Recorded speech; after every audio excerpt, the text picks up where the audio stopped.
નમસ્તે મિત્રો, આજે આપણે જોઈશું કે કર્ક્યુમિન શું છે અને તેના બેનિફિટ આપણા શરીર માટે કયા કયા છે.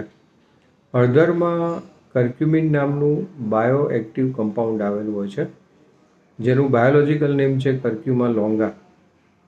ચાલો આજે જાણીએ કે તેના બેનિફિટ્સ કયા છે. કર્ક્યુમિન એ એક પ્રકારનું એન્ટી ઇન્ફ્લેમેટરી એજન્ટ છે, જે શરીરમાંના કોઈ પણ પ્રકારના ઇન્ફ્લેમેશનને દૂર કરવાનું કામ કરે છે. માટે આર્થરાઇટિસવાળા પેશન્ટને ખાસ કર્ક્યુમિન લેવું જોઈએ.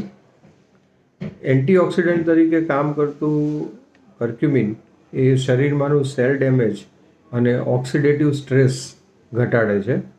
માટે જે લોકો તમાકુ કે દારૂનું સેવન કરતા હોય એ લોકોએ કર્ક્યુમિન લેવું જોઈએ. બ્લડ પ્રેશર અને કોલેસ્ટ્રોલ ઘટાડવામાં પણ કર્ક્યુમિન ખાસો લાભકારક છે. કર્ક્યુમિન કેન્સરના સેલની વૃદ્ધિ પણ અટકાવે